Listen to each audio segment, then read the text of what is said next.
Welcome everybody to this week's F1 Beyond the Grid. I'm delighted to say that we're joined by RB Team Principal Laurent Mekies. Laurent, lovely to have you on the show. Thank you for your time. Thanks, Tom. Very, very nice feeling to be with you in that new role. Now, I've known you a long time, and you've had some very senior jobs in your career, some very interesting ones. But what about this one, Team Principal? You know, it's very different compared to anything I've been doing before. I think the biggest difference is actually not linked to the job title.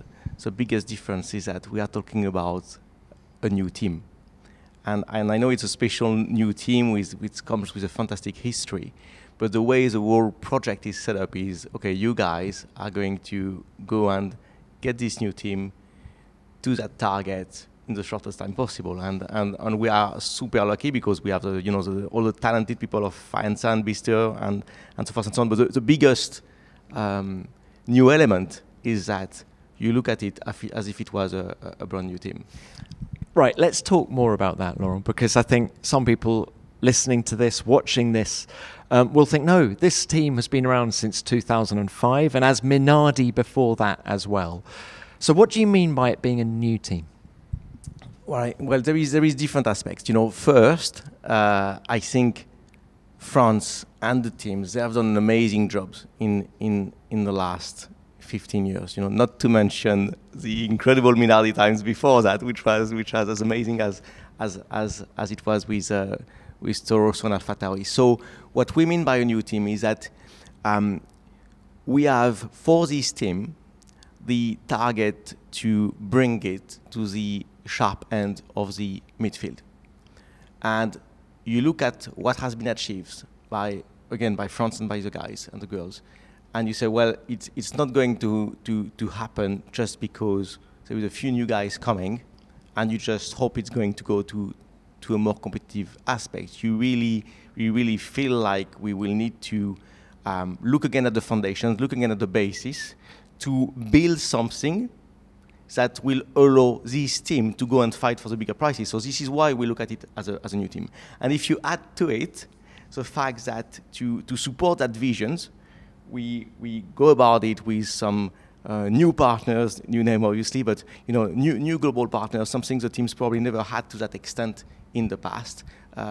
Fresh energy, fresh vision as well. This is why the energy you would find in the garage is the one of a new team. Now, Franz Tost always used to set the target of P5. Every year it was the same. Didn't always achieve it. When you say front midfield, are you saying P5 or can you go to the even sharper end than that? So the way we look at it, at least for the next, say, 12, 18 months, is that we don't set a number to ourselves. What we say to ourselves is, let's look at every single part of the company. And we do that with our people, with the people that have been part of the previous chapters. Say, let's look at all these parts and what do we need in every single department to be the best possible. We don't put a number to it. Like, we want to be the best in that small area, and then the best in that small area, and so forth and so on. That's the path we are embarking on. We'll see where it takes us. You've just come from Ferrari, so you know what it's like when the bar is up there, a team that wants to win championships. How big is the gulf between where you are now and where you need to be? The way Formula One has evolved in the last 10, 15 years is incredible. Probably where the team is right now, it's probably the size of any top team 10 years ago, Ferrari and the like of Mercedes and Red Bull 10 years ago. How many people have you got now? We have between 500 and 600 people between fans and Bister. So it's a proper operations for a company that is running 2 race cars every 2 weeks or so. So the top teams have had the same evolutions in these last 10 years. They have also exploded in size and skills and experience. So the gap is large to go there. But there is no shortcut for it. So there is an element of infrastructures, an element of tools, an element of skills that you need to inject into the company. It will take some time, but it's the best target to have. It's the best adventures to be involved with. So that's what we are starting now. And is that the move into Milton Keynes as well? What is actually going to be based in the UK going forward? So, we have been having 2 headquarters for a long while now. We always had Faenza, and then I think probably 15 years ago we started to have Bicester. The reason was very simple. We had our wind tunnel in Bicester. So we started with a small group there, and it grew, and it was the aero department in Bicester, and then some design function like concept, like future cars, if you prefer.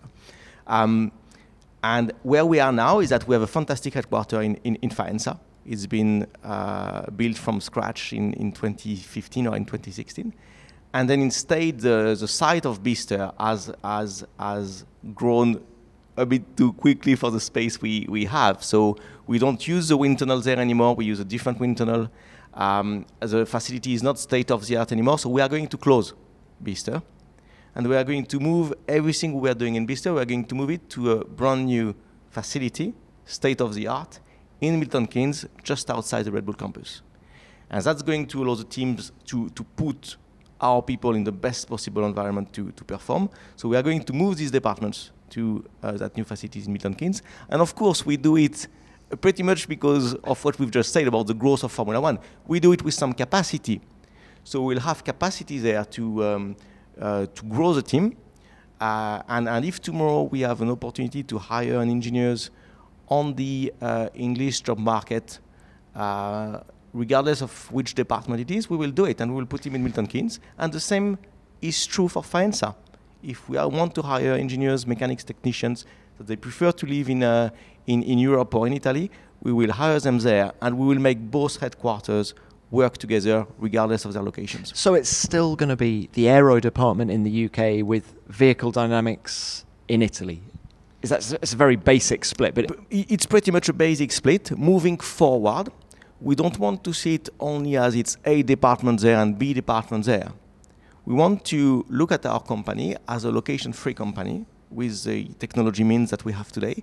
Yeah. And we want to turn that historical weakness to have 2 headquarters and the communications between the people. We want to turn that into a strength where we can go and get the best conditions for our people in both sides of the channels. Now, Laurent, we're just a few minutes in, but let's get straight into the politics then, because when you're in Milton Keynes, the aero department moves near to Red Bull Racing. That's got a few people in the paddock a bit hot under the collar. Zach Brown in particular has been very outspoken about it. What is your reaction to that? Is there any bit of you that sympathizes with that view, or is it very clear cut to you that going forward everything is clear with the FIA? Look, it is black and white. The regulations are black and white. We operate at 1,000% within the regulations. And we can be located in Milton Keynes, in Faenza, or in Japan. It's exactly the same thing. Aerodynamics is an area that each team needs to do on its own, and that's what we are doing.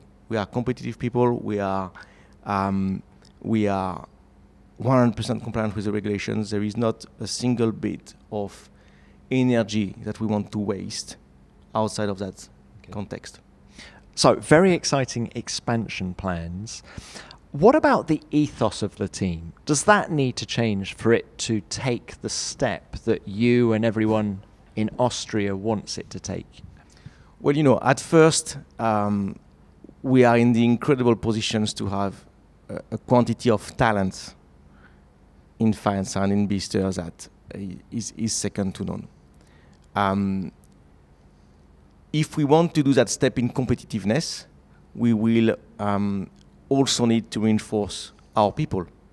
So it's infrastructures, it's tools, but it's also injecting more skills, because, as we said, the guys we are trying to compete against are bigger. So yes, we are trying to hire people and to reinforce our teams. Yes, we try to do it at all levels, from junior to very senior. And you have seen the recent hiring we have done, with and it's a fantastic sign for us to be able to attract super senior figure of the paddock of top teams, because it shows how serious the project is. But to answer precisely your question, yes, it's a very important additional benefit when we hire people with winning experiences. Because yes, the mindset that you get to have in a team that is fighting for the wins is even more on the edge than the rest of the grid. And we try to inject that mindset, and we are lucky enough to be able to have that winning experience coming in from our drivers, from Daniel, for example, to some of the people that we have, to some of the hiring that we are making now. But the mentality of a team permeates down from the top, from you. What is your management style? What is your message to the team? It's never about an individual.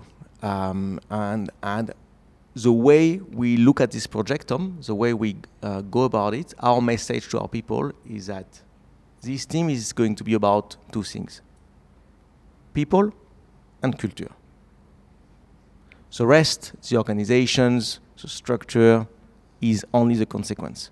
So we want to put our people in the best possible conditions for them to perform.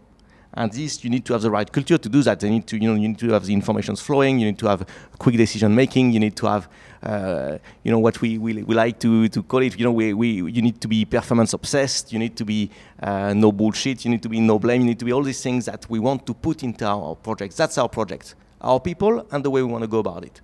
So that's our style. And what I love about your story is that you actually have a history with this team. I'm talking even back in the Minardi days when you joined in 2002. You were there when Red Bull bought the team and it became Toro Rosso back then. How important is that for you, that you have that history, and how does that influence what you do now as the boss? I think the biggest influence, besides the fact that I was lucky enough to learn an incredible amount of things through the Minardi years, through the Toro Rosso years, and I think we were 85 people, 85 in Minardi when I got hired, so it was a bit of a different. You did game, everything. You weren't just the engineer. We were all doing everything, but I think, Tom, the first element that this history is helping me with is to be conscious of the talented people we have there. Because you have been seeing them growing.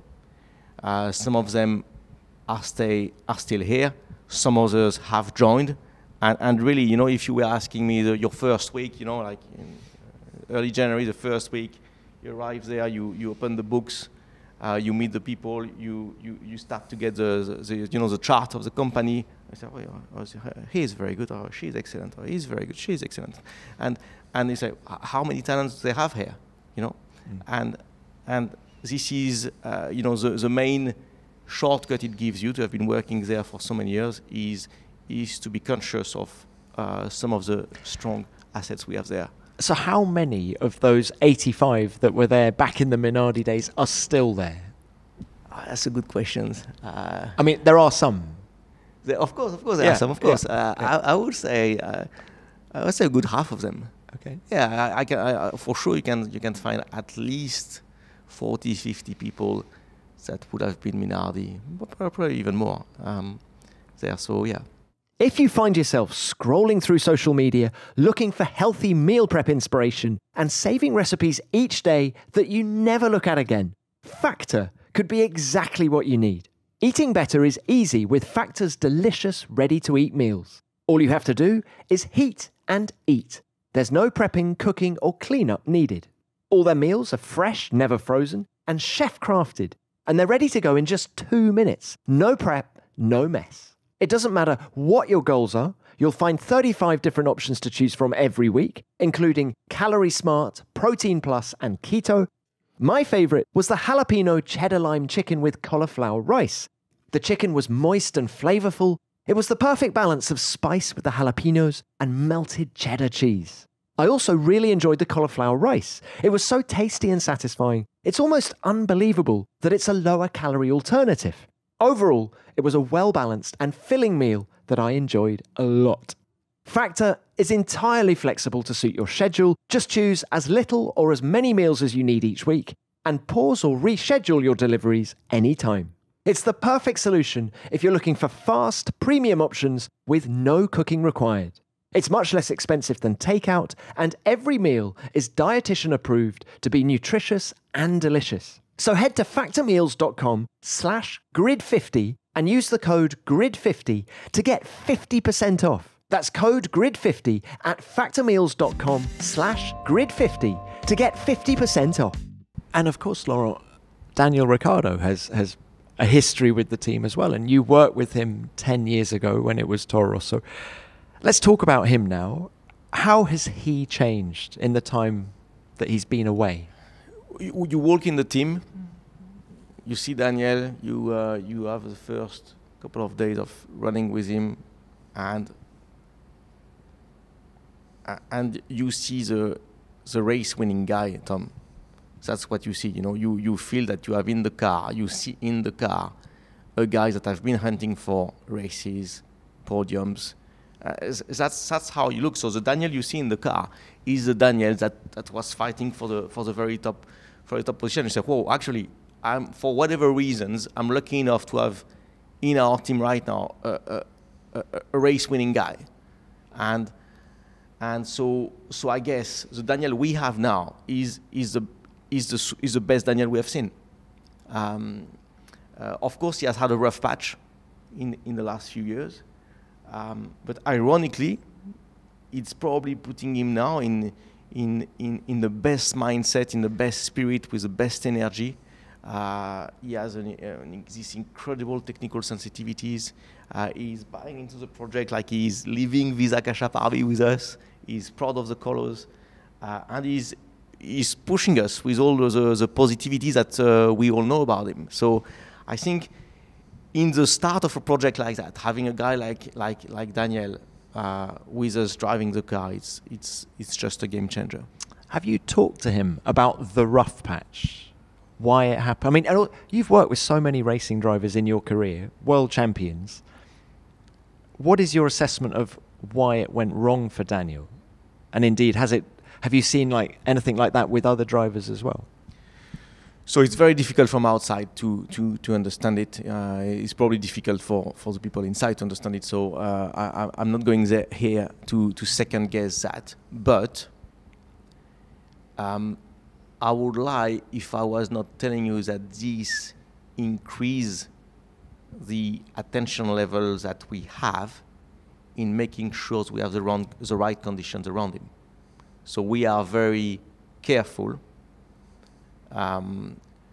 with him, and he's part of that process. He's driving that process in making sure we put him in the right spot, 360 degrees, in what he finds in the car, outside of the car, and how we manage his energy.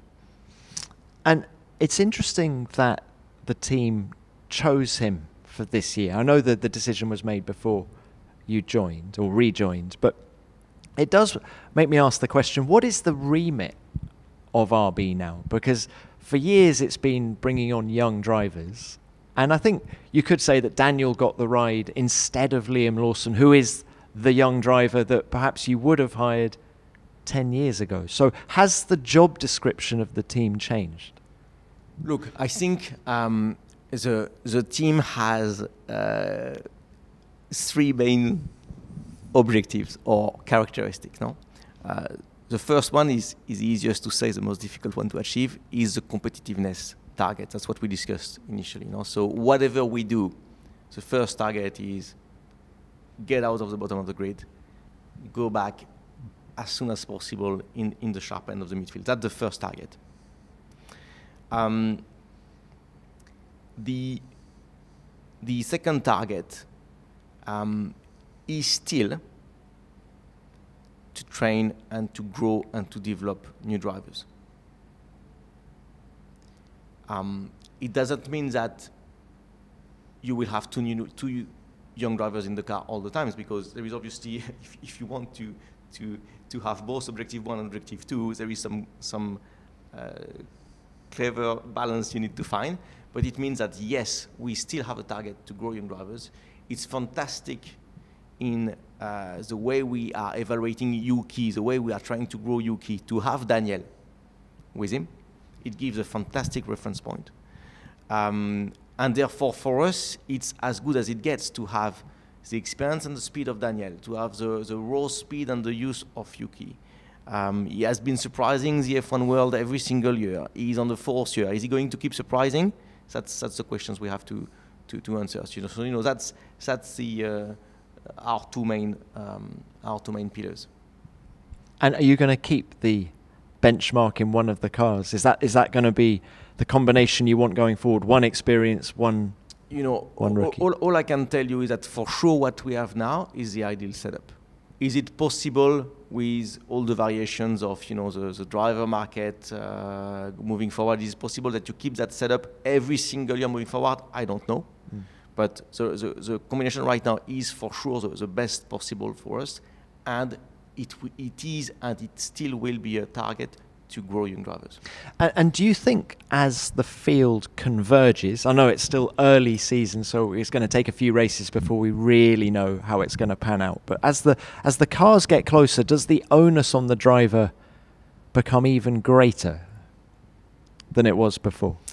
I think so, yes. So experience like Daniel's becomes even more valuable? Of course. You are completely right, Tom. If you extremize the convergence of the regulations, then you will get the cars closer and closer. So yes, the specific importance, the importance of the drivers is going to increase, even more than now, yes. Mm-hmm. The optimization work you are able to do at the race weekend, the importance of that job will increase because all the cars will be more similar.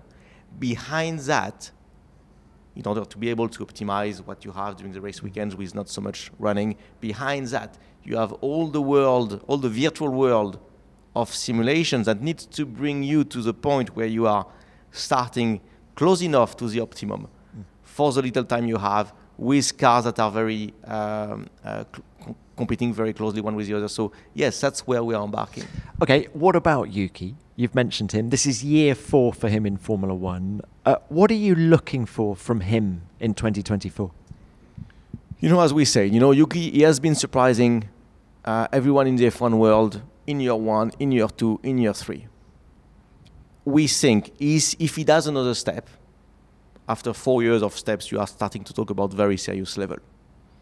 And to measure that steps, we have a guy like Daniel, hopefully in his best form. We think that will be in his best form. And therefore, what we are looking from Yuki is that he does that one more step. What does a step look like, though? He's not going to get quicker. He is. Is he okay? Can they still get quicker? Of course. Okay, that's interesting. Of course.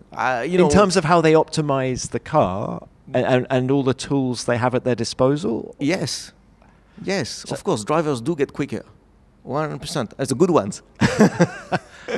The good ones. I have no doubt about it. I mean, all the, as you said, I've been lucky enough to work with quite a few top drivers. And the top guys, they make steps. When you expect it less. They come and yes, they understand something more about the tires. Some of it they tell you, some of it they don't tell you.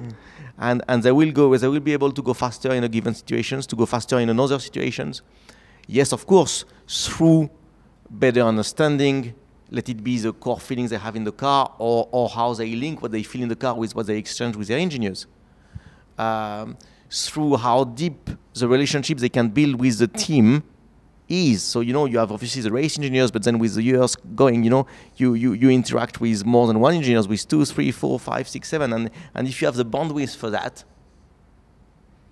suddenly your understanding of the car increase. And if you then have the capacity to utilize it when you are driving, yes, you will go faster.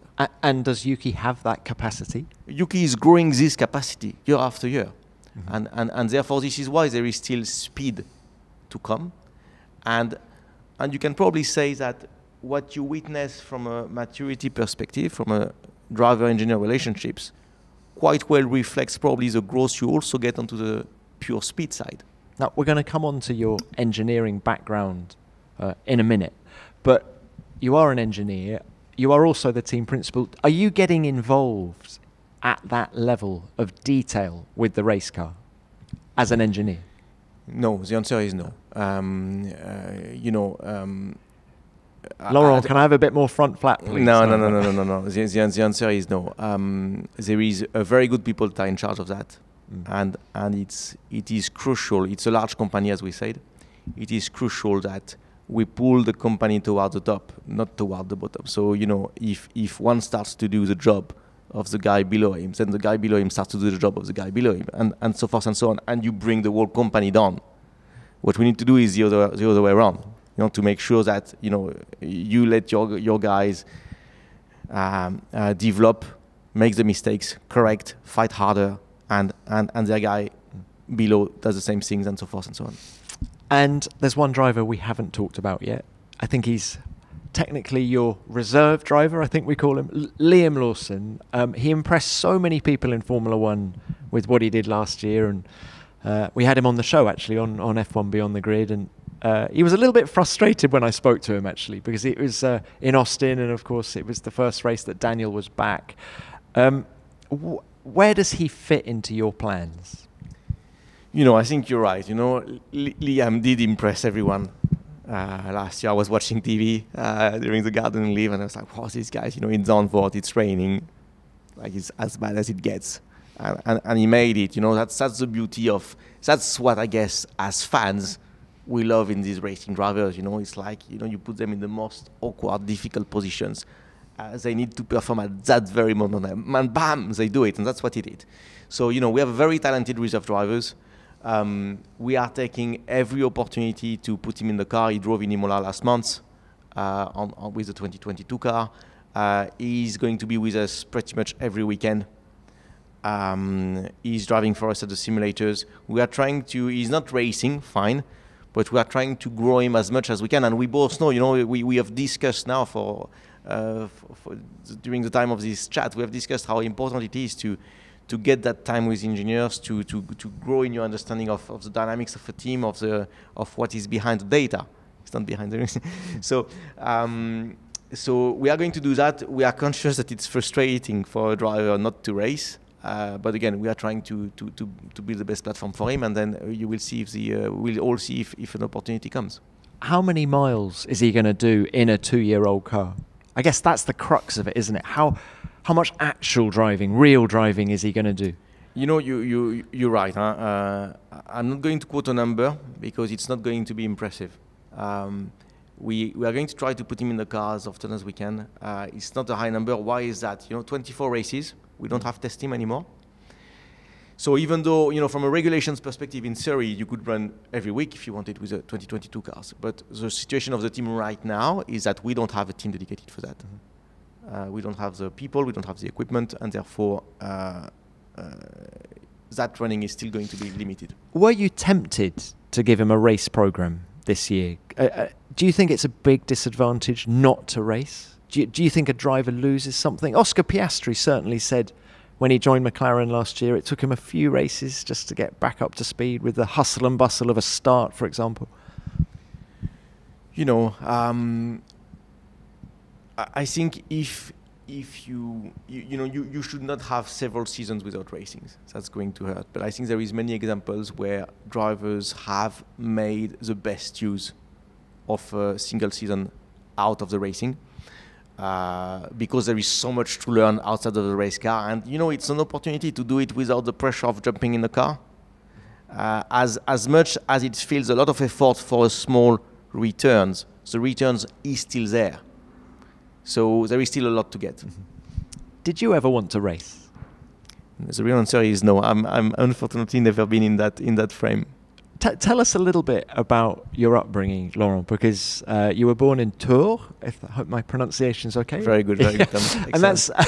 and that's near Le Mans. So I guess were you always destined to get involved in racing in some capacity? Look, the beautiful thing is of many of our stories in the paddock is that yes, I'm still am a little fan of cars. I guess like most kids. So I was watching cars. I was watching racing cars on the TV. That's it. Nothing else. Nothing more. Watching every race. Get passionate about it. Like most kids. Hopefully, more and more kids tomorrow. And then, yes, we were living in a country, in a region where there were a few races. My parents took me to Paul Ricard in '88. For the Grand Prix. For the Grand Prix, it was a Prost Senna. Big war.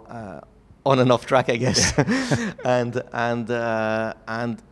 yes, for sure the passion was there. You never think you are going to turn that into a job. You just love to follow it, and then suddenly you wake up and you are actually getting paid for what is a hobby. And were there any holiday jobs at Le Mans, for example, or? Not at Le Mans, but my first internship was with Signature. Signature was actually very close to Tours. They were in Bourges, small city, very very close to Tours. And they were a Formula 3 team, winning Formula 3 team at the time, and they were taking that one student every year from the university I was in, and I was lucky enough to be that student whenever I finished my study, and that's how it all started. So that was while you were at Estaca in Paris. Yes. So when you signed up onto an engineering course, was it with a view to getting involved in racing, or did you see yourself, I don't know, making aeroplanes? It's quite funny. When I sent my application to Estaca, part of the applications was you had to write a motivation letter. You had to say why you want to be in that school, because and in my letter I wrote how much I love racing, and how much I would love to be working racing one day, and so on. And I eventually got the interview. So then you had the interview with the director of the studies or whatever. So I went there, and the guy looked at the dossier. So they look at your at how much you performed before, and then they look at that letter, and then he looked at me and said, please don't come here if you want to go motor racing.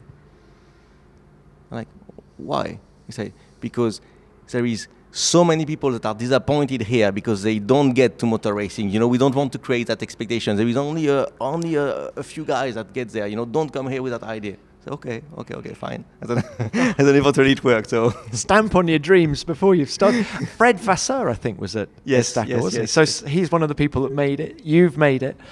But quite a few other ones. But Laurent, your university career didn't end there. You then came to the UK, to Loughborough University. Now, what went on there?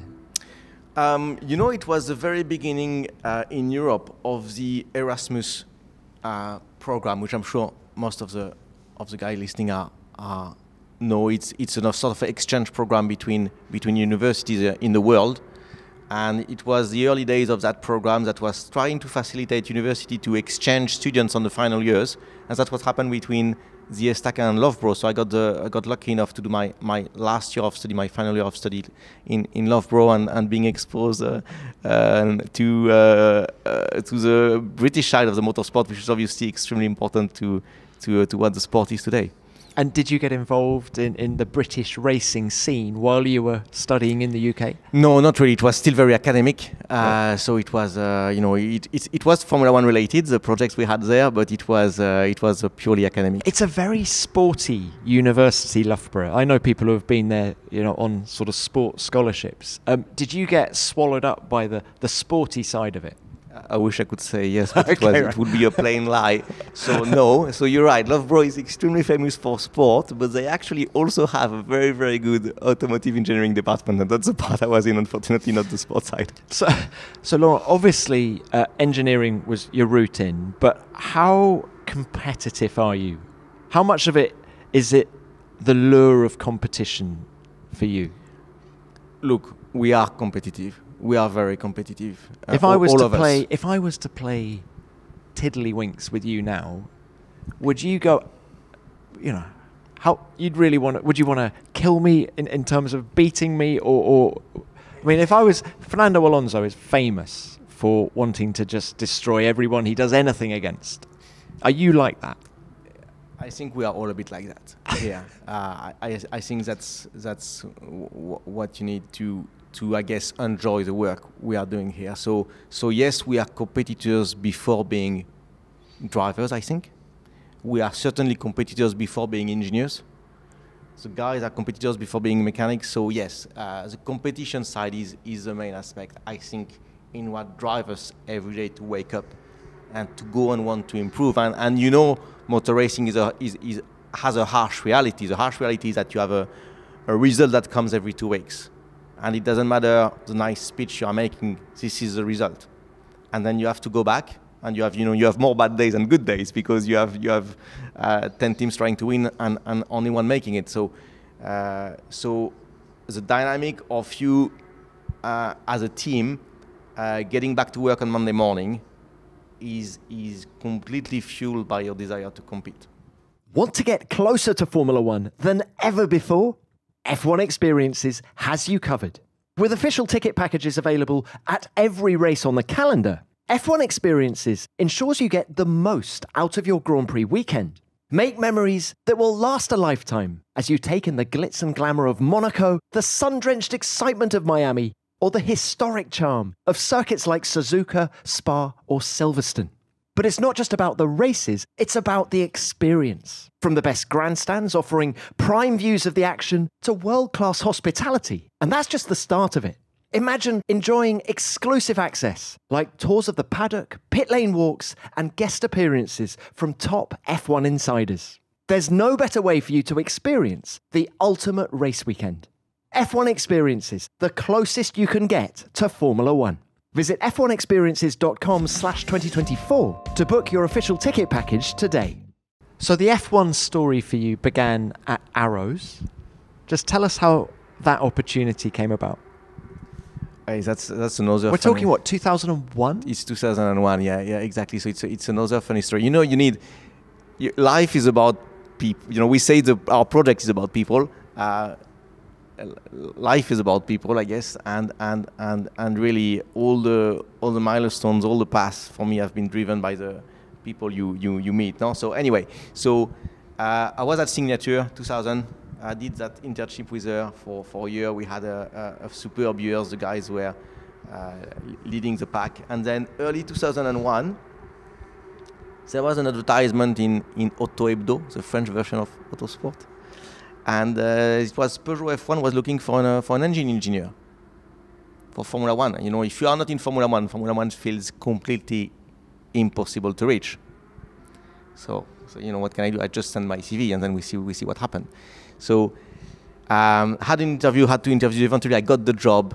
2 weeks after, I was with Peugeot supplying the engine to Arrows at Silverstone testing, and 3 weeks after we were in Melbourne. So it was like life changing in 4 weeks. But the funny aspect about it in why Peugeot was becoming Asiatex, why were they looking for an engineer at that very moment?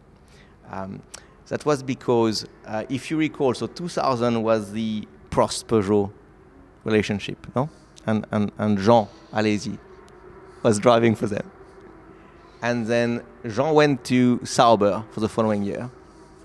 Sauber had a Ferrari engine. So he took with him his Peugeot engineer with him to Ferrari. Actually, the guy is still there. And as a result, Peugeot was missing one guy that put this ad. I answered the ad, and I eventually got the job. I think you owe your career to Jean Alesi. In some respect, I do. But he knows the story. But that actually was a very difficult year for Arrows. It was the sort of Jos Verstappen, Enrique Bernoldi were your drivers, weren't they? And it was sort of, I think we can say maybe the beginning of the end for the team. How difficult was it, or were you just wide-eyed and loving being involved? Yeah, I tell you what, the step is so big when you get thrown into an F1 team like that. From a day to another after a season in F3, the step is so big that you know the relative competitiveness of the team is you are not getting there yet.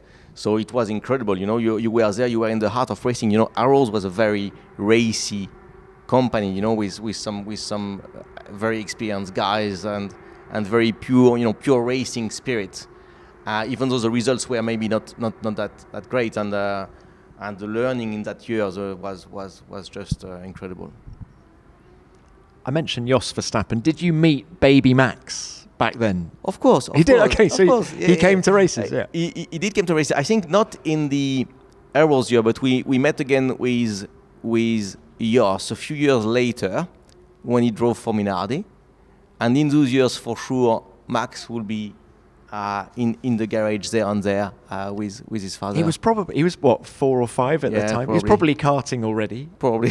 Yeah, that's right. And winning. That's right. No, look, so you mentioned Minardi. That you make the change in 2002 after just a year at Arrows. After 2 years, yeah. Why the move? Very simple, so I was working for Peugeot F1. Peugeot F1 had sold the business to Asiatech. I don't know if you recall the story. It was a strange time. So Asiatech runs these engines for 2 years. In 2001, they provide the engines to Arrows. In 2002, they provided the engine to Minardi. And then end of 22, boom, they closed doors. That's it. We are out. So luckily enough, Minardi told me, well, look, if you don't have a job anymore there, please come to us on the chassis side, which was a bit strange. I was the engine guy. I said, okay, let's go on the chassis side, and that's how it started. Okay, so you went with Asiatech. I went to Minardi. First with Asiatech to Minardi. Yeah. And then when Asiatech closed its doors, Minardi, Mr. Minardi kindly and Paul Stoddart kindly proposed to me to come to work for them. We're going to be in Melbourne in just a couple of weeks' time. Were you there? Had you joined the team on that famous day when Mark Webber finished 5th? Yeah, it was incredible. I was his engine engineer on that year, and it was obviously the first race for him, first race for the team with that engines and blah blah. So, it was an incredible feeling. I think Mark and Paul ended up on the podium, even though we finished 5th. But now look, incredible. But that's what we love about motor racing. It's you get these highs, you get many lows, but you get these incredible highs. You've worked at sort of both ends of the grid. You've won races with Ferrari. You've been at Minardi and had those high days. How different is Formula One from the back to the front? Pressure? It is different. As we said earlier. Is it more enjoyable in one or the other? Because we are competitors before all, you will be looking for the sharp end of the grid. You will be looking for the higher pressure, for the higher risk you need to take, for the higher competition. So that's what we are here for. So as we said earlier, when we are looking for people with winning experience, this is because we know how tough it is. When you are, it's. I give you an example. If you are in the midfield, and we are in the midfield now, and you finish a race, let's say P8 or P10. No, you are in the points. You have scored some points. You can tell yourself a lot of nice stories about it. Could have been P9, could have been P10, could have been P7. We scored some points, let's go to the next race. If you are fighting for the win, on Sunday night, there is only one answer. You won or you didn't. And that puts you into quite a different It's a different mindset. mentality, isn't it? Yeah. I can see that. But can you remember the moment that Red Bull bought Minardi, and how did that change your thinking, your mentality? Initially, that was end of 2005.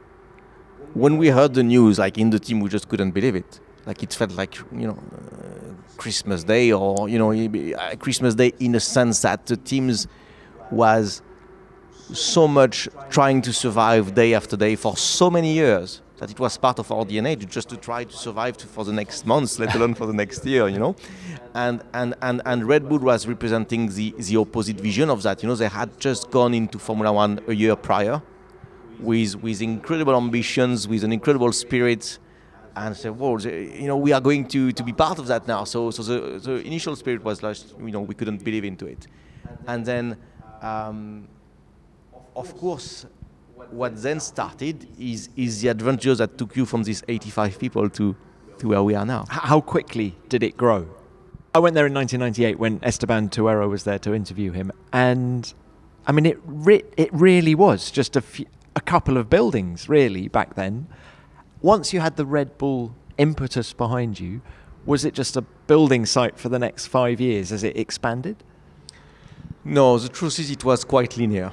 At first, these buildings are still there. If you want to come and see them, they are still there. We are still using them. We are very proud of them. So even though we have the brand new headquarters, it's on the other side of the road, and we still have these buildings. No, you don't change things from a day to another. So from that moment, the team grew a little bit more day after day, year after year. The regulation changed several times in that time frame. So sometimes we had to do new department. You had to be at some stage. We had to become a manufacturer's full spec, and that's how the teams have done these fairly linear steps, but continuously through the years. Franz Tost has told this podcast in the past that it was that win at Monza that was your undoing, actually, because that's when everyone else complained and you had to become a constructor in your own right. Would you agree with Franz? I think he is right, At the time, it was 2008, it was really like a customer car. And obviously it went very well, probably a bit too well.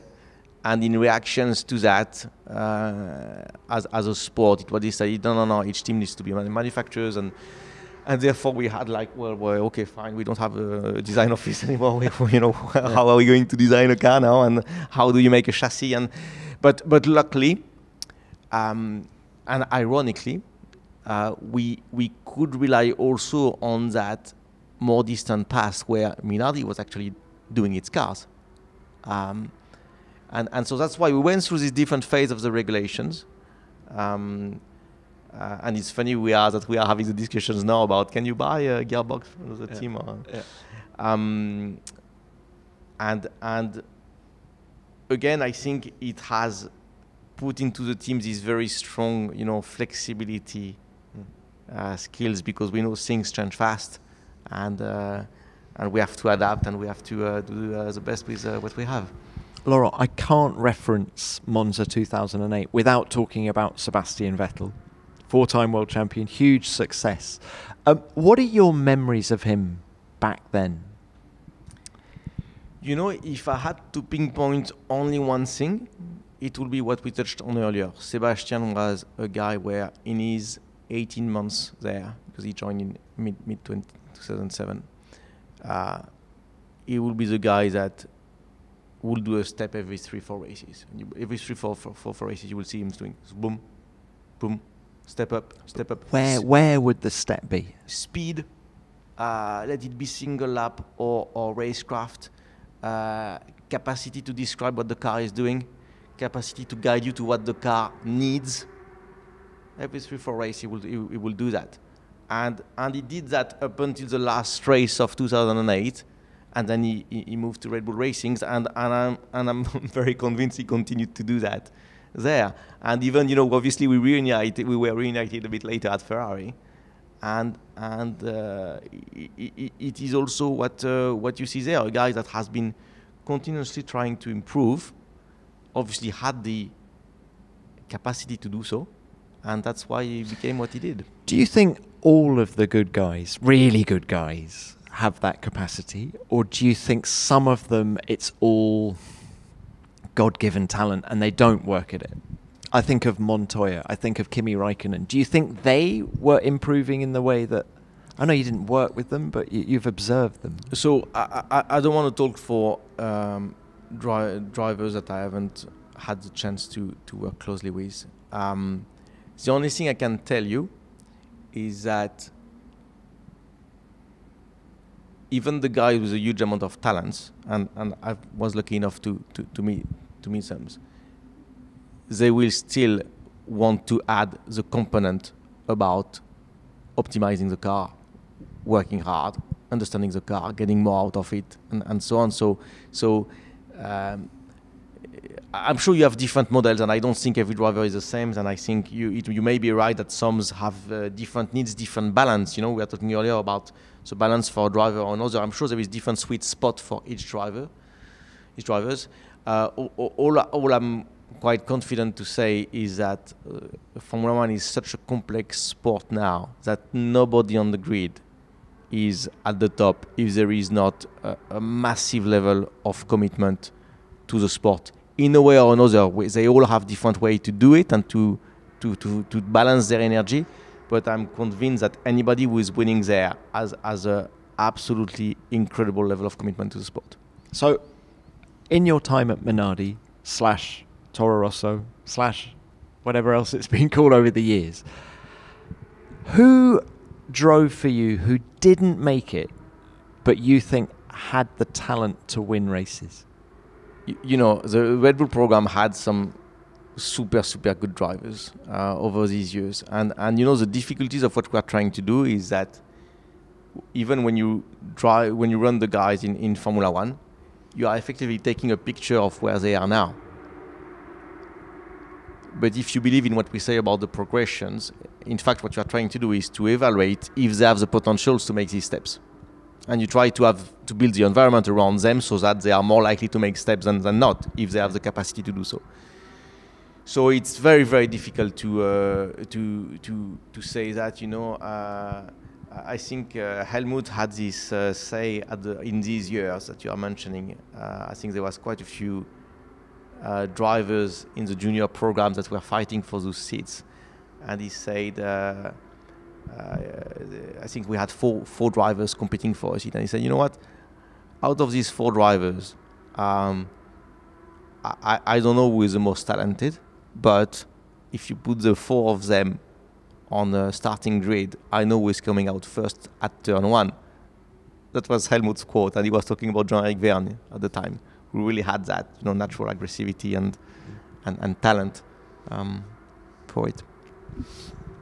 Now, your story changes gear quite dramatically in 2014 because you leave the team side and join the FIA as head of their safety department. Why that move? Because it was surprising for us at the time.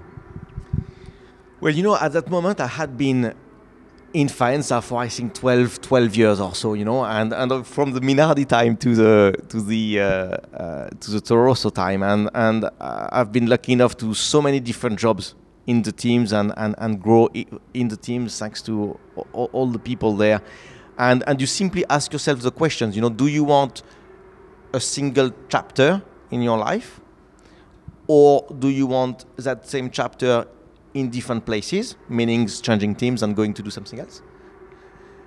Or do you want to try to learn something different?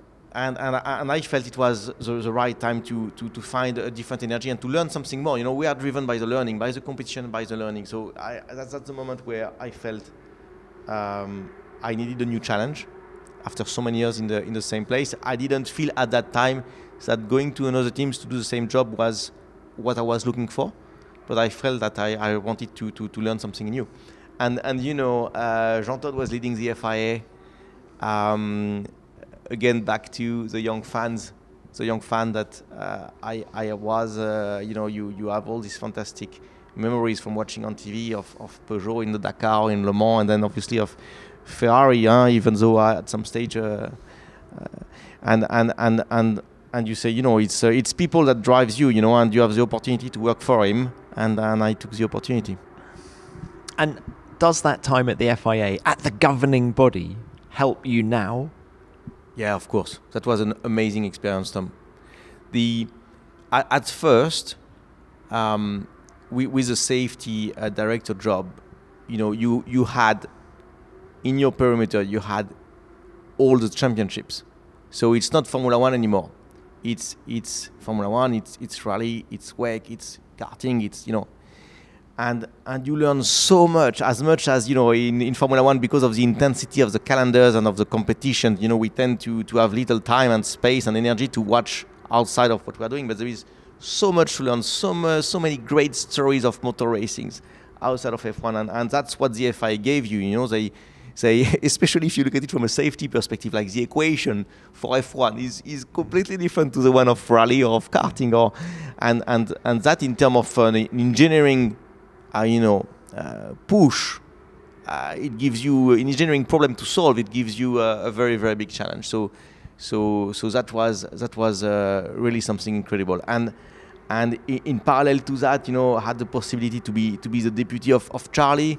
Charlie had there is not many Charlie around. Huh? So if you have the possibility to work with a person like that, the amount of learning you get out of it is just so huge that it's difficult to think about a better experience. You're talking about Charlie Whiting, FIA race director.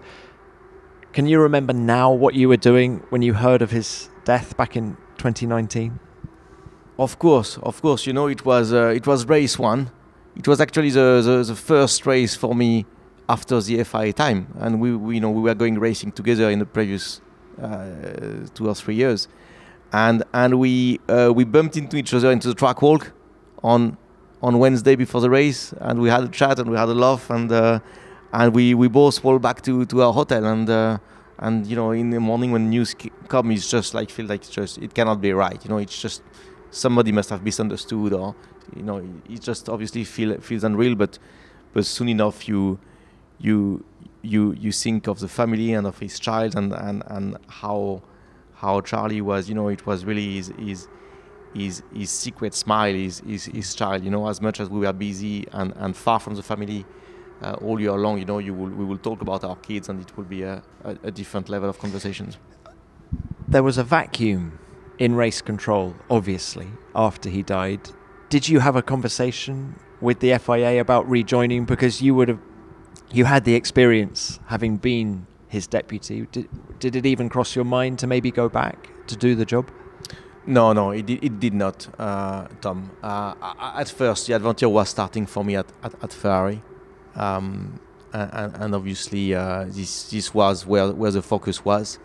I think every team, including Ferrari, at that moment, offered support to the FIA in a way or another, with the experience of the 10 sporting directors, 10 technical directors on the grid. I think we all offered the FIA support and constructive collaborations to help dealing with the transition period, and then the rest is history. Yeah. Just before we move on from the FIA time for you, you oversaw the introduction of the halo. Must have been a fascinating time, because I remember some of the drivers resisting a little bit. Just how difficult, it seems so ridiculous now when you see what it's done in terms of safety, but how difficult was it to get the halo through into Formula One and then into the junior formulas as well? It was extremely difficult. As you know, it was a tough fight, probably the most difficult one. Certainly the one I've seen. We had pretty much everyone against us at some stage for good and bad reasons.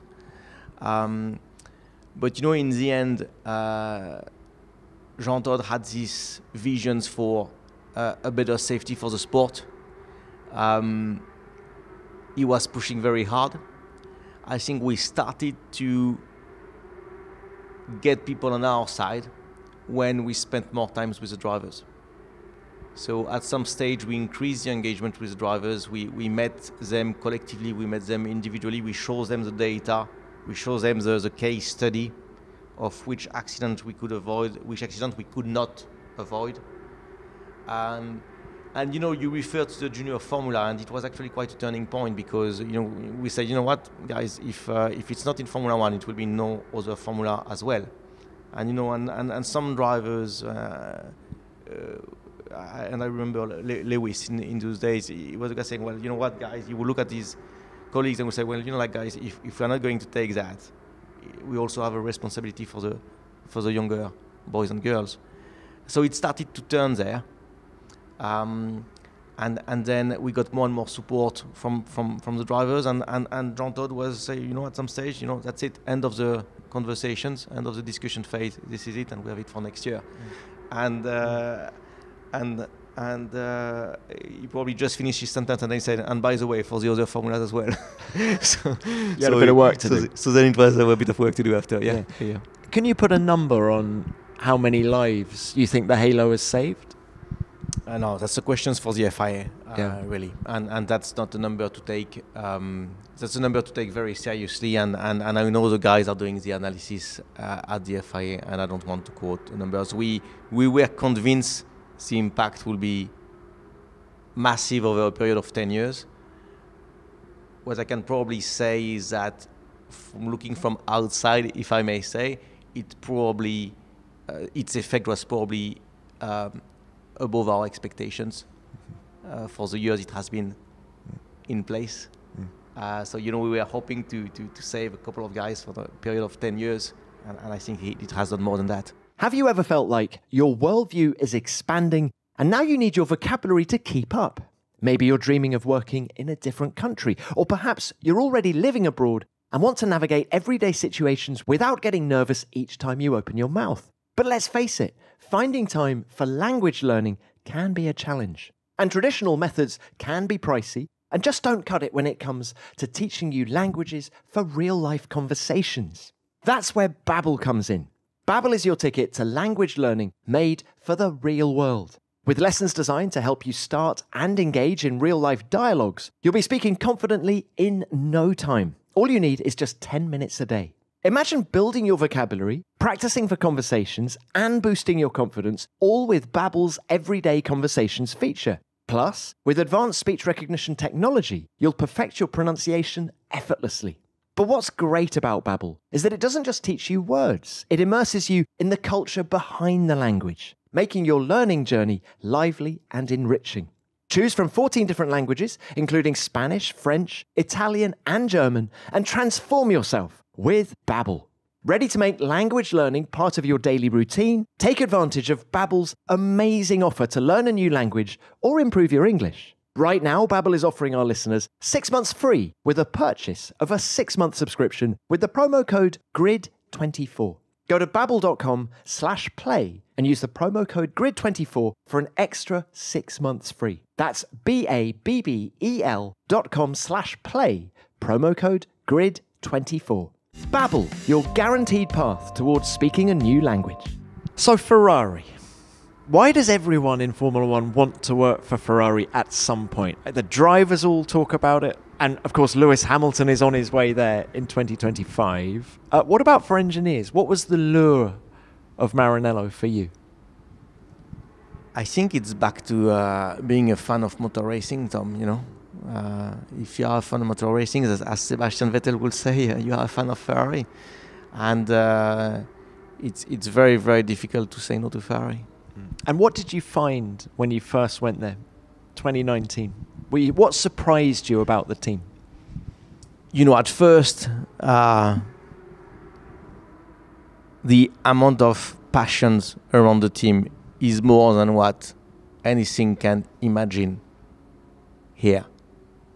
So if you go to Italy, you go to Maranello, you see people in front of the factory every single day. You see our fans, the tifosi, every single day, pushing the team, supporting the team. So the amount of passion that there is in the country, in the region, is above anything we can perceive from here. So that's the first thing that, as much as you think you are prepared for it because you have enjoyed the history of it, and it's actually more than all of that. So the passion is still running high, and due to that, you get incredibly passionate people also inside the company that lives and die for Ferrari, and if you add to that, certainly a huge push at the time on the infrastructures, on the headquarters. You had quite a strong combination. Arguably, that was not enough to win the ultimate goal of the championship in those days, but certainly everything is there to fight for the biggest prize. And how difficult is it for you now at RB, being the second team in Italy? Does Ferrari, does it have advantages having Ferrari in Italy, or do they suck all the attention? Of course, the attention is on Ferrari as an Italian team. There is no question. Of course, it is also certainly something we need to be careful as well with our people, because it's natural attraction that they may or may have in their past. So we need to work very hard to make sure we we are offering them the best environment, and that and you know, I think our project is unique enough to get people to want to embark into that adventures, perhaps to have the increased freedom, the increased risks they are going to be able to take, the increased footprint they are going to have on the projects, to take it to the better place on the grid that we want to target. And I think that's what we try. That's the main thing we can try to offer to our people, to say, look, we are going to give you that increased freedom compared to 8 top teams. We are going to give you that extra risk you will be able to take, and you will be able to express yourself to your best possible level. Quick question on Charles Leclerc. Have you worked with a faster driver than him? You're trying to put me in trouble here. How good is he? I tell you right now, Charles is an incredible talent. Who am I to say that? You know, I don't think there is many people on earth that are faster than Charles around one lap, if we can find one. So you know, he's an incredible driver. He's an incredible person.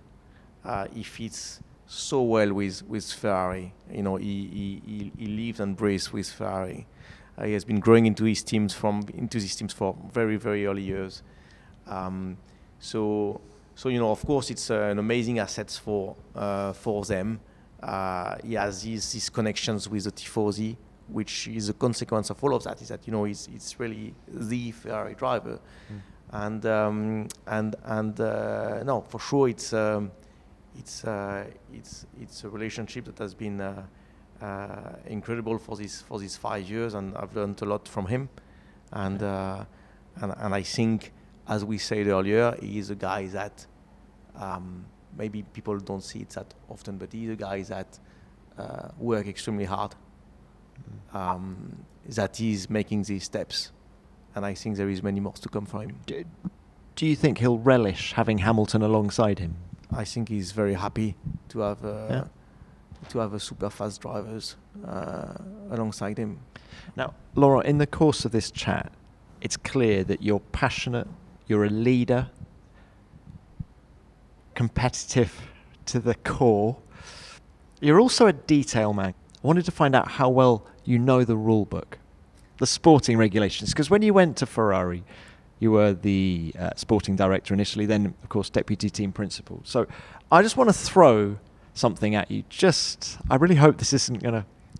I hope this is going to reflect well on very bad. Yes. Very bad. But if I was to say to you, right, Article 55.10 of the sporting regulations, right? We're in a race. If I said to you, what is that sporting regulation? Do you know off the top of your head? How well do you know the regs? I tell you what, no chance now.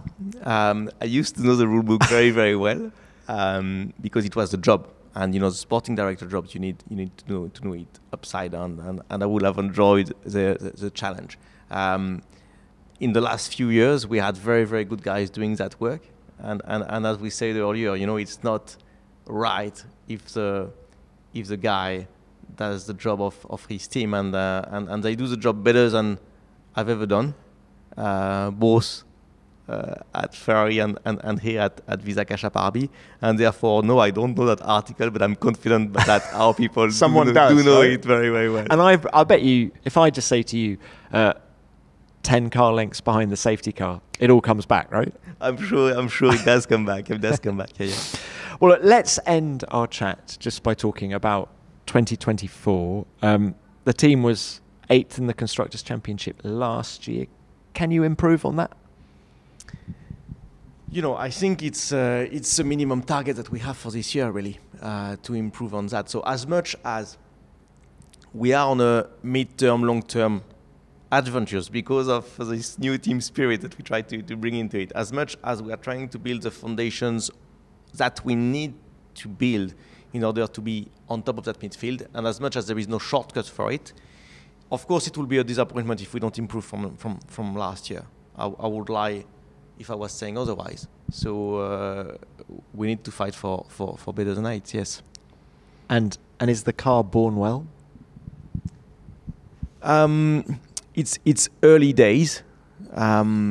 It's early days, Tom. The car is I think has born well, and I think the name of the game is going to see how strong our process are now in Faenza, in Bicester, in order to have a very strong development rate on that car. I think the base is good. The name of the game is how quickly you can develop it. Okay, well, very good luck with that. Laurent, just before you go, new for this year, we have 5 quick fire questions. All right? Question 1. Away from engineering and Formula 1, what else are you good at? Not much. You're being modest. No. Ask my wife; she will tell you the same thing. Is there any other sport? No. So seriously, the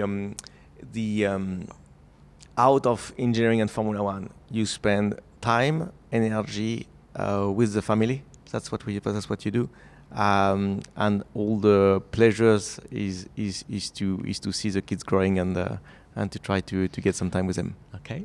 Question 2. Which other team boss would you like to be stuck in a lift with? I think we'll have a good laugh with Fred. And you have had a good laugh with Fred already. We have on a nearly daily basis good laugh together. So talk about your university days, for example, and not only. Question 3. Who would play you in a film? Not a good-looking guy. I've always thought you looked like D'Artagnan from the Three Musketeers. No, seriously, I have no clue who will do that role, but let's. No, I have no clue really. Okay. Question 4: who is the coolest person in your address book? You can say a racing driver. It's for sure racing drivers, but I don't know. I don't want to tell you which one. Okay. Look, final one.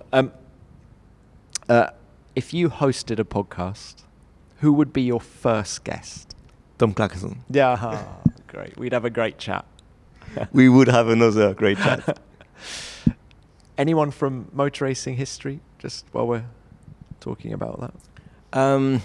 Okay, I tell you what. It can be someone dead or alive. I tell you what, again, as a fan, Ayrton Senna will be probably the one. But I'm sure Alain Prost has a lot to say. He does. Laurent, it's been fab having you on the show. Thank you very much for your time. Thanks, Good Tom. luck Thank in you. 2024. Thank you very much.